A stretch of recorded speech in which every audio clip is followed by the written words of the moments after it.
A very good evening to all my champions. I welcome you all to the next video of this platform, and that is about the balancing chemical equation. I hope that you all are doing great, and without wasting a single minute, let's get started. So पहले मैंने decide किया कि कुछ questions की मदद से आपको मैं समझाऊं और मैंने इक्वेशन लिखी, बट वीडियो रिकॉर्ड होने के बाद आई रियलाइज्ड कि वीडियो में कुछ प्रॉब्लमेटिक चीज़ें आ रही हैं, इसलिए पेपर में तो सॉल्व कर दिया मैंने और दोबारा से अब मैं अलग से लिखने की वजह आपको यही समझा दे रहा हूँ और आगे इक्वेशन की मदद से आपको और तरीके से समझा दूंगा। तो देखिए, यहाँ पर हमने आयरन को वाटर के साथ जब रिएक्ट किया तो प्रोडक्ट तो ये बना, लेकिन हमारा मुद्दा है कि इस पूरी इक्वेशन को बैलेंस कैसे किया जाए। तो सबसे पहला काम हम लोग ये करेंगे कि पूरी इक्वेशन को दोबारा से लिख लेंगे सेम टू सेम, यानी Fe plus H2O plus Fe3O4 and H2। और इसके बाद हम कोफिशिएंट मान लेंगे जो दूसरा काम करेंगे, जैसे आयरन के लिए ए, हाइड्रोजन एटम के लिए बी, और ये होल में मानना है। ओके, इधर हमने मान लिया सी और इधर मान लिया डी। और अब हम इनको बराबर करेंगे, जैसे कि अगर आयरन यहाँ पर ए है तो इधर भी देखा जाए आयरन के लिए क्या है, 3C है, 3 ये रहा और C ये रहा, तो A बराबर 3C। इसके बाद अगर हाइड्रोजन एटम की बात की जाए तो इधर हाइड्रोजन के लिए क्या है, B, लेकिन हाइड्रोजन एटम कितने हैं, 2, तो 2B बराबर 2D, क्योंकि यहाँ भी हाइड्रोजन एटम कितने हैं, 2 हैं, तो 2B बराबर 2D और 2 से 2 कैंसिल, इसलिए B इक्वल टू D। अब ऑक्सीजन एटम की बात कर लें। यहाँ ऑक्सीजन एटम कितना है, एक, किसके अंडर में है, बी के, तो बी लिख दिया। यहाँ ऑक्सीजन एटम कितने हैं, चार, किसके अंडर में है, सी, तो बी इक्वल टू 4C। अब हमें जो काम देखना है वो ये कि हमें ना ए बी सी डी में किसी एक को 1 मान लेना है, और जब हम 1 मान लेंगे तब हम ऑटोमेटिकली बाकी जितने भी कोफिशिएंट है हमारे उनकी अपने ऑटोमेटिकली वैल्यू निकल आएगी। So A equal to 3, B equal to 4 and D equal to 4 and C तो हमने 1 मान ही रखा था। तो अब हमें आखिरी में कुछ नहीं करना, फिर से पूरी इक्वेशन लिखो जो क्वेश्चन में दी गई थी और जो जो वैल्यू आई है उनको पुट कर दो सिंपली। तो एफ ई बराबर हमने जहाँ ए रखा था वहाँ 3 रख दिया, जहाँ बी रखा था वहाँ 4 रख दिया, जहाँ सी था वहाँ हमने 1 रख लिया था और डी की जगह पे हमने 4 पुट कर दिया था। अब आप खुद देखिए, इधर एफ ई कितना है, 3, तो इधर भी एफ ई कितना है, 3, 3 वन ज़ा 3। इसके बाद यहाँ पे 4, एक चीज़ याद रखना, होल में है, हाइड्रोजन के साथ भी है और ऑक्सीजन के साथ भी है। तो हाइड्रोजन के कितने एटम है, 2, और होल में कितना है, 4, तो हाइड्रोजन एटम टोटल कितने हुए, 4 इंटू 2 यानी 8। इधर भी देखो हाइड्रोजन एटम कितने हैं, 2 इधर और होल में इधर, तो 4 इंटू 2 8, तो ये बराबर हो गए। ऑक्सीजन एटम इधर कितना है, 1, तो इधर कितना है, 1, लेकिन मैंने क्या बोला था, ये होल में वैल्यू है, तो इधर कितना हो गया, 4। यानी जिस तरह हम मैथ्स में प्लस साइन ही देखते हैं वैसे यहाँ पे जब कुछ भी ना हो तो 1 मान लेते हैं। तो अगर देखा जाए जैसे 2 इंटू 4 किया था तब 8 आया था, तो 1 इंटू 4 करके कितना आएगा, 4 आएगा। इधर भी ऑक्सीजन 4 हो गए, इधर भी ऑक्सीजन 4 हो गए, और इसी तरीके से पूरी इक्वेशन आपकी बैलेंस हो गई। ये था पहला मेथड जिसमें हम कोफिशिएंट मान के वैल्यू पुट करके चीज़ों को सॉल्व करते हैं। अब आइए चलते हैं दूसरे सवाल पे कि किस तरीके से और हम काम कर सकते हैं। दूसरा तरीका हम हिट एंड ट्रायल मेथड का लेते हैं कि कैसे हम तरीके का इस्तेमाल करते हैं। तो यहाँ देख पा रहे हैं कि दूसरा क्वेश्चन है आपका कि एल्युमिनियम सल्फेट को, जो कि होल में 3 में है, उसको कैसे बेरियम क्लोराइड के साथ हीट करने पे आपको एल्युमिनियम क्लोराइड और बेरियम सल्फेट मिलता है। तो इसमें ज़्यादा हम वेट ना करते हुए डायरेक्टली क्वेश्चन पे आते हैं। सबसे पहली चीज़ देखेंगे कि सबसे ज़्यादा नंबर ऑफ एटम किसके पास है, इस वाले कंपाउंड के पास है, इस वाले कंपाउंड के पास है, क्योंकि ये तो प्रोडक्ट है। तो हम देख पा रहे हैं कि एल्युमिनियम सल्फेट के पास सबसे ज़्यादा एटम है, तो लिख भी लेते हैं अगर आपको याद है। अरे दूसरा तरीका, हम उस तरीके से नहीं करेंगे जो हमने ऊपर देखा है। तो यहाँ लिख देंगे मोस्ट नंबर ऑफ एटम्स, और हम इसको ही पहले पिक करेंगे और इसके अकॉर्डिंग ही उधर बैलेंस करेंगे। तो सबसे पहले एक काम करते हैं, इसी पूरी इक्वेशन को एक बार दोबारा लिख लेते हैं ताकि इक्वेट करते वक्त प्रॉब्लम ना हो। Al2 ब्रैकेट में SO4 और होल में 3, इसको रिएक्ट करेंगे हम लोग बैरियम क्लोराइड के साथ, और जब हम ये रिएक्शन जाएगी तो ये एल्युमिनियम क्लोराइड बनाएगा आपका, ये Cl3 हो गया, और प्लस में आपका जा रहा है माफ़ कीजिएगा, हाँ, बैरियम सल्फेट के साथ। ओके, अब हमने देखा कि सबसे ज़्यादा नंबर ऑफ एटम किसके पास थे, हमने ऊपर ही देखा था मोस्ट नंबर ऑफ एटम किसके पास थे, पहले वाले रिएक्टेंट के पास। तो हम क्या करेंगे, आइए डायरेक्टली इनको देखते हैं। तो यहाँ पे Al2SO4 है और इधर क्या है, AlCl3 है। तो सबसे पहले मैं Al को बराबर करूँगा, यहाँ पे एल्युमिनियम 2, यहाँ पर 1, तो यहाँ पे मैंने क्या कर दिया, इसके आगे 2 लगा दिया।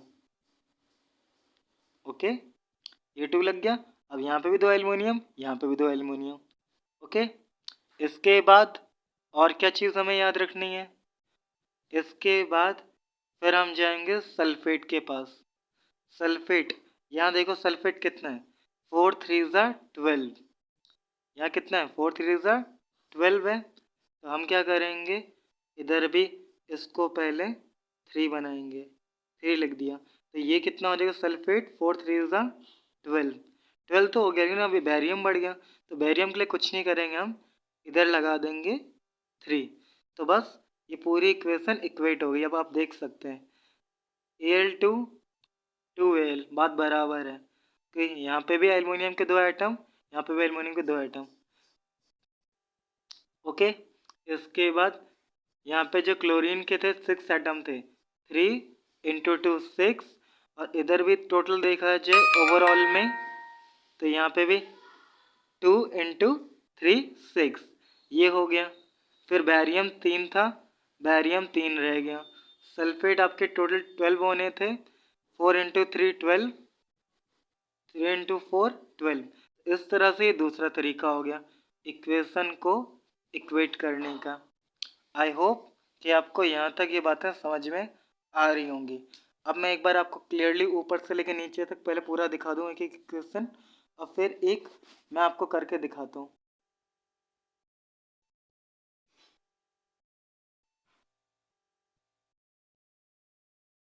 अब चलते हैं अगले रिएक्शन पे, जो हम लोग खुद करेंगे एक सवाल के ज़रिए, और वो तरीका भी हम लोग अलग लगाएंगे अगले पेज पे।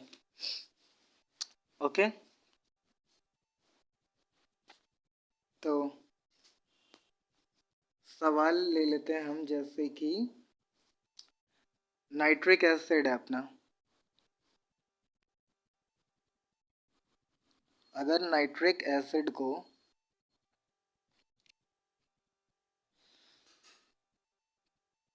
रिएक्ट करेंगे हम लोग कैल्शियम हाइड्रोक्साइड के साथ,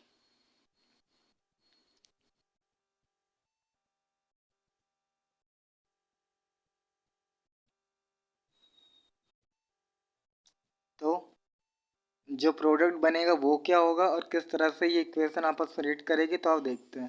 पहले इसकी इक्वेशन बना लेते हैं हम लोग। तो HNO3, ओके, और कैल्शियम हाइड्रोक्साइड का फॉर्मूला क्या था, CaOH2, ठीक है। और प्रोडक्ट इनका क्या बनेगा, कैल्शियम नाइट्रेट CaNO3, और साथ ही साथ आपका हाइड्रोजन वाटर वेपर रिलीज होंगे एक्चुअल में देखा जाए तो, ठीक है। अब ये चीज़ इक्वल नहीं है, तब इसको कैसे इक्वल किया जाए, अब इस चीज़ पे ध्यान देते हैं। इधर हम मेथड लगाएंगे LHS RHS वाला। कि पहले हम ये वाला पार्ट देखेंगे। कौन सा? एक सेकेंड। ये वाला पार्ट और उसके बाद ये वाला पार्ट, इनको कंपेयर करेंगे। तो सबसे पहले देख लेते हैं कि यहाँ पे कौन कौन से एलिमेंट तुम्हें देखने के लिए मिल रहे हैं। तो H है, N है, O है और C है। ठीक है, इनको बराबर कर दो। कितने कितने वैल्यू आ रही है आओ पता करते हैं। तो सबसे पहले देखा जाए, H तुम्हारा 1, ठीक। उसके बाद N भी तुम्हारा 1, O तुम्हारा 3 और इधर ये दूसरी तरफ चलें तो इधर भी वही एलिमेंट होंगे, HNO3। इस तरफ H कितना है? 2, N कितना है?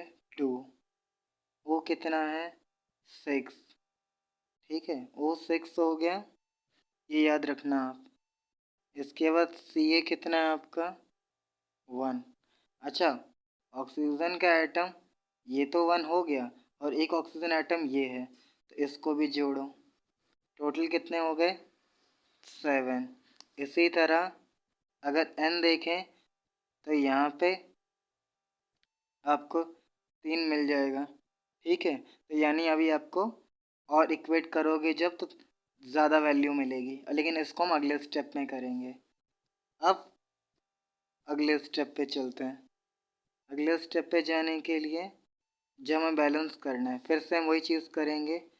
ये थोड़ी लेंदी होती है, लेकिन स्टार्टिंग में प्रैक्टिस करने के लिए मैं सलाह यही दूंगा कि प्रैक्टिस आप कर लें और फिर जब आपको आदत पड़ जाए तब आप कोई भी तरीका अपनाएं, क्योंकि at the end of the day important होता है कि आपको आंसर किससे निकाल रहे हैं। ओके, नाउ सो बेसिकली हम क्या करेंगे, सबसे पहले देखेंगे कि इनको बराबर कैसे किया जाए। अब अगर मैं इसको इक्वेट कर दूं पूरी इक्वेशन को जो तुम यहाँ देख रहे हो, तो मुझे 2 यहाँ लगाना पड़ेगा चीज़ों को इक्वेट करने के लिए, और एक 2 मुझे यहाँ लगाना पड़ेगा। और इसको करते ही पूरी इक्वेशन अपने आप में चेंज हो जाएगी। और ये इक्वेशन ऑलरेडी बैलेंस हो भी चुकी है, ये बात आप यहाँ पे देख पाएंगे, लेकिन उस चीज़ को प्रूव करने के लिए मैं यहाँ पे लिख रहा हूँ। ठीक है, तो हाइड्रोजन एटम 2+2 होके आपके 4 हो जाएंगे एक तरफ। अब ये ना बताना पड़े कि 2 हाइड्रोजन एटम ये रहे, 2 हाइड्रोजन एटम ये रहे। ठीक है, तो अब मैं आपको बहुत बेसिक चीज़ें नहीं बताने वाला हूँ, इतनी अंडरस्टैंडिंग की उम्मीद मैं आपसे करता हूँ। तो 2+2 ये हो गया। ठीक है, यहाँ पे N कितना था हमारे पास? 2 ही है। N क्यों 2 है? क्योंकि ये होल में है तो यहाँ पर N एक ही होगा। ऑक्सीजन कितना है? ऑक्सीजन 6+2 हो गया यानी 8। कैसे हो गया है कि 3 2 6 और यहाँ पे ऑक्सीजन के 2, टोटल 8 हो गया है। ओके, और आखिरी में कैल्शियम हमारे पास कितना था? 1 ही था इस तरफ। अब इधर देखा जाए दूसरी तरफ हाइड्रोजन कितना है? 4 है। 2 × 2 4 हो गया। उसके बाद नाइट्रोजन कितना है हमारा? नाइट्रोजन 2 है। कैसे पता लगा कि ये होल में वैल्यू है? तो ये N 2 में आएगा, होल में वैल्यू N आ गया। इसके बाद ऑक्सीजन कितनी है? 6+2 8, जो उस तरफ आई थी। कैसे? देखो 3 2 6 ये हो गया, और इसके बाद ये वैल्यू होल में है तो 2 इधर भी होगा, तो ये टोटल 8 हो गई। और इधर भी कैल्शियम 1 है, तो दोनों तरफ जो नंबर ऑफ एटम्स हैं हर एक एलिमेंट के बराबर हो गए, इसीलिए ये पूरी इक्वेशन भी बैलेंस हो गई। तो ये तीसरा तरीका था। तो आप बताइएगा कि आपको कौन सा तरीका पसंद आया है और आप कैसे समझेंगे। That's all about from my side. Thank you, have a nice day.